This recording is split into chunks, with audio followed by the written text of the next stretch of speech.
So Elon was at the White House. He's got his son with him, little X. How many kids does he have now? I think 12, 13, 14, 15 kids. God bless him, right? But he had one of them, X kid, with him in the White House, and he's there. And I want to go over some of this because so there's mixed feelings regarding Doge, right? And I guess it truly depends on what you know or don't know about USAID. Again, I said at the top of this video, it's not USAID, which is what people consider when you hear USAID, which is very clever and tricky on their part. This was created back in 1961. And this is CIA agency, okay? And it basically stands for United States Agency for International Development. It's not aid. It's not assistance and help. We'll get to that. There is some assistance and some help, and we will get to that. But that's not what it's about. So your position on what Elon is doing, in other words, your outrage, if you're one of the yentas on The View and you're screaming about it, and why is this man allowed to come in and do things? Oh, look what he's doing. If you're one of those people, you just remain in the dark and you don't understand what's really going on. Your position will be different on Elon being in the White House. You're like, what's this guy doing? And why is he shaking up all these wonderful agencies that are involved in helping people throughout the world? Why would we want that? Oh my God, this guy's cutting funding to all sorts of things that we need. We got to protest with Chuck Schumer outside the offices in DC. We need to go out and do that. However, if you understand what USAID really does, you will want to see him clean. I'll go even further by saying this. Say you know nothing. Say we just eliminate the partisan politics of this. Say we just use common sense.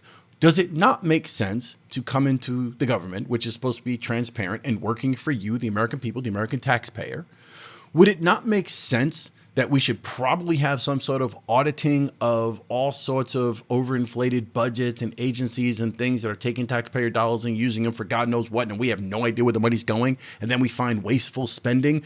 I think you can agree that whether it's Democrat or Republican or whatever party, you could agree that that just makes sense as an American, as a taxpayer. Yeah, I'm for that. You could be wearing a red MAGA hat, have a mullet, a sleeveless shirt, living in a trailer, drinking a Budweiser, listening to Kid Rock really loud with a Confederate flag hanging from your door and your mailbox, and you could possibly agree, well, that makes sense. I get that.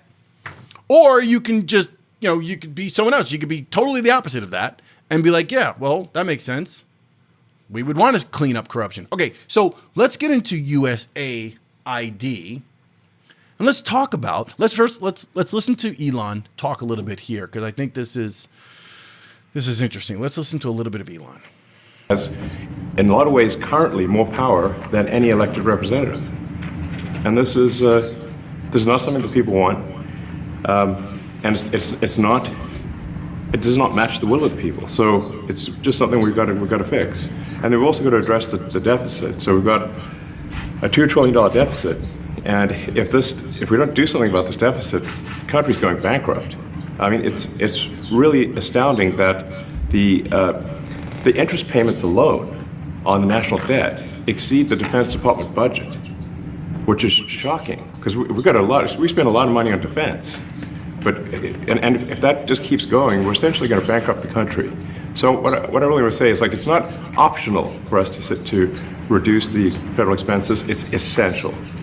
It's essential for America to remain solvent as a country, and it's essential for America to have the resources necessary to provide things to its citizens and not simply be servicing vast amounts of debt. Who disagrees with, who's going to disagree with anything he said? Love him or hate him. And we can get into the nuance of that, and we can get into his motivations, and we can get into his agenda, which might be serving his own interests. I understand that. But on the face of it, what he's talking about, how could you disagree? Let me know in the comments. Subscribe, by the way. You're here now. We're talking. We're getting into it. Don't forget to hit that subscribe button if you're not yet subscribed. The people who've already subscribed, I truly appreciate you. Let's keep going. Let's listen to Elon some more. Thank you for subscribing, by the way. And also, could you mention some of the things that your team has found, some of the crazy numbers, including the woman that walked away with about 30 million, right? etc.? Well, we do find it sort of rather odd that there are quite a few people in the bureaucracy who have ostensibly a salary of a few $100,000, but somehow manage to accrue tens of millions of dollars in net worth while they are in that position, which is, what happened at USAID. We're just curious as to where it came from. Maybe they're very good at investing, in which case we should take their investment advice, perhaps. But just there seems to be mysteriously they get wealthy. We don't know why. Where does it come from? And I think the reality is that they're getting wealthy at the taxpayer expense. That's the honest truth of it. So, we're looking at, if you look at, say, Treasury, for example, basic controls that should be in place, that are in place in any company, such as making sure that any given payment has a payment categorization code, that there is a comment field that describes the payment, and that if a payment is on the do not pay list, that you don't actually pay it. None of those things are true currently. So the reason that departments can't pass audits is because the payments don't have a categorization code. It's like just a massive number of blank checks just flying out the building. So you can't reconcile blank checks. You've got comment fields that are also blank, so you don't know why the payment was made. And then we've got this truly absurd, a do not pay list, which can take up to a year for an organization to get on a do not pay list. And this, we're talking about terrorist organizations, we're talking about known fraudsters, known aspects of waste, known things that do not match any congressional appropriation, can take up to a year to get on the list, and even once on the list is not used. It's mind-blowing. So what we're talking about here, we're really just talking about adding common sense controls that should be present, that haven't been present. So you say, like, well, how could such a thing arise? That seems crazy. When you understand that really everything is geared towards complaint minimization, so then you understand the motivations. So if people receive money, they don't complain, obviously. But if people don't receive money, they do complain. And the fraudsters complain the loudest and the fastest. So then when you understand that, then it makes sense. Oh, that's why everything they approve all the payments at Treasury. Because if you approve all the payments, you don't get complaints. But now we're saying that no, actually we are going to complain. If money is spent badly, if your taxpayer dollars are not spent in a sensible and frugal manner, then that's not okay. Your tax dollars need to be spent wisely. And that's really the heart of it. I can go on. He says some stuff about Social Security benefits being paid to people who are listed as 150 years old, who are clearly dead, and payments are still coming to them. And he mentions a few other things regarding USAID. But I think it's important, again, to differentiate between the idea, like the general idea of what he's tasked to do, whether he's an elected official or not an elected official, it's not even relevant. That's for another discussion. Again, whether you like him or don't like him, what he's doing and what they've been doing, this idea that Trump, from his first administration, he ran on the idea of shaking up the swamp, right? Draining the swamp. There is a swamp. You would have to agree with that unless you're just totally complacent and think America is this perfect place and somehow nothing is wrong and all the politicians are perfectly honest and all the money's being spent in your interest to clean up your roads and your city and your government. Like, you don't actually believe that. You don't need to be a fringe conspiracy theorist to understand the concept that the government does not necessarily run efficiently and in your best interest with your tax dollars. So knowing that, the idea that we should shake up the swamp. In other words, if a Democrat came in and wanted to shake up the swamp and said, hey, we should probably examine how your money's being spent and control our deficit, nobody would argue with that. The ladies on The View would be like, yay, Kamala is cleaning up. She's finding where the money's going. It's been the Republicans' fault. Like, you have to know this. So we start with common sense. It's a common sense approach to things. Now, here's where it gets tricky. Elon Musk is the richest man in the world, $425 billion and growing. He's got his own agenda. He's got multiple companies. He's got companies that are aligned with the U.S. government. So there's a lot of things and rationale and reasons for Elon to be running the government. I mean, for Elon to be next to the man supposedly running the government, right? There's a lot of reasons. I'm not trying to defend or downplay the obvious oligarchical nature to this all. and the many billionaires that are behind the scenes controlling the government and running all sorts of things. He's one of many. He's the most prominent one because, again, he's the richest man in the world, and he's also Elon Musk. He's got a cool factor to him, right? So he's there in a black hat and a black jacket with his son being cool. You know, it's like, it is what it is. But he's got his own agenda, and I'm not trying to downplay that or suggest that because there is a reporter who asked a question like, well, who's checking you? Essentially is what she says, right? I'm summarizing it, but she's, who's checking the transparent? In other words, you're talking about transparency and you're talking about all these things, but who's actually checking you? And Elon makes the case that, well, look, I'm going to sometimes say things that are not correct. Like there was something about $50 million being spent on condoms for Hamas, but it was $50 million for condoms, but not for Hamas. It was for somewhere else to prevent HIV infection. Still, $50 million, as Elon stated, quote unquote, like that's a lot of condoms. And it's just an unnecessary expense that taxpayers shouldn't be paying.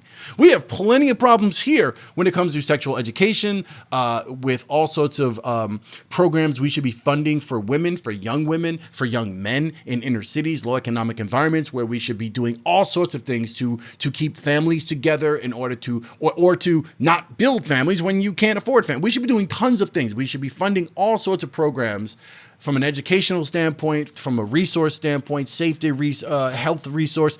Plenty of money should be spent here, but no, we're spending $50 million on condoms for foreigners somewhere. Okay, but he makes that case. So there's some legitimacy to the idea we should be questioning his motives and how this, because it all sounds wonderful when you hear them talk about it. But don't get caught up in the idea of thinking, going back to USAID, don't get caught up in the idea that these things that he's looking to cut and that he's examining are all these wonderful programs around the world designed to help people. They're not. It is a CIA and State Department agency, USAID, okay? It's not about aid. What it's about is regime change, overthrowing governments, basically making sure governments and their particular elections align with ours, making sure we orchestrate, manipulate elections, and do all sorts of things in the interest of the United States. That's what USAID is for. Because the State Department and the CIA, if they go into a country and we have a particular agenda to create regime change in that particular place, and it's a CIA, State Department orchestrated event, and like, hey, we're from the CIA, we'd like to do XYZ. Yeah, not really. We don't want you here. However, if it's, hey, we're USAID and we're coming in to possibly take a look at the children and make sure everyone is vaccinated and make sure everyone is okay and provide some health money and resources to you guys, of course they're going to be welcomed in. That's what this is about. Some of the things that you're seeing in terms of the transgender operas and transgender things and a play and all these different, the money that's been spent on ridiculous things that we found out about, that whole woke thing is coming from a position of, hey, I got an idea. We go over there, we find some woke agenda, we can funnel tons of money into that particular thing. Meanwhile, over here, while that hand is doing that, we'll be over here doing XYZ, which is our real intention. But if we fund this woke agenda thing, we'll be met as heroes. We'll kind of be looked at as being down with the woke stuff. And that will garner support back home as well. Because the people on the woke left and the people in the United States who want to fund all that stuff and want to see that money going there, they're going to feel like, oh, look, America's doing great stuff. And it's not that we don't do some good things. We do some good things. Just we do go in and clean up a few things. But it's not this selfless sort of let's help your nation and let's help your people strictly for the sake of doing so because we're such a great country and we want to help you out. That's not what it's about. There's a reason why we go and go, you know what, okay, we'll give you this. But meanwhile, we're over here doing XYZ. We're basically, we are conducting our own agenda. We're doing our own thing. We are going to orchestrate and do things as we see fit in the interest of the United States. And some people will argue that, yes, we need these covert operations and these things that take place around the world in the interest of the United States. What's wrong with being interested in the United States and our security and how we do things? I'm not going to say that that's not a big thing. I think Eric Weinstein was talking about it on Piers Morgan, and he talked about it from the position of A Few Good Men, one of my favorite films, of incredible script, very well cast, very well performed film. And he talks about the concept of Nathan Jessup being that line where Nicholson playing Jessup says, you know, you want me on that wall. You need me on that wall, deep down in places you can't talk about at parties. Like he says this whole line, and it's basically suggesting that there are dark things that the United States need to needs to do through its covert operations around the world in the interest of the United States. And there are things that necessarily cannot be spoken about or things that we can't just reveal to the American public. There's a certain amount of secrecy involved in it. And I do understand and I do appreciate that. But at the same point, there's a lot going on that's just outright illegal, that is outright not in the interest of the United States. We've been doing it for years, since the end of World War II. We have just been on a mission as this unipolar nation of power. And we are destroying the interests of the United States, and we're committing some serious crimes, and we are doing things that are not in the interest of the American taxpayer and the American citizens. We are creating the forever war situation, the military industrial complex, the technological industrial complex, what's going on with surveillance and censorship and freedom of speech being violated left and right. These things are not good. Anyway, let me know what you think about Elon, USAID, and his cuts. Does he belong there? Do you think it's good to have him there? Are you happy he's cleaning things up, or are you one of those people who's skeptical and believe that this is not right and he shouldn't be looking into these things? Let me know. Subscribe if you've not subscribed. Leave your comments. Do not forget to hit like on the way out. A few seconds, just boom, like. Appreciate when you do that. It helps things go. It helps me do research and stay on my game and put out content like this, all right? So I'll see you on the next Time to Talk podcast. Peace.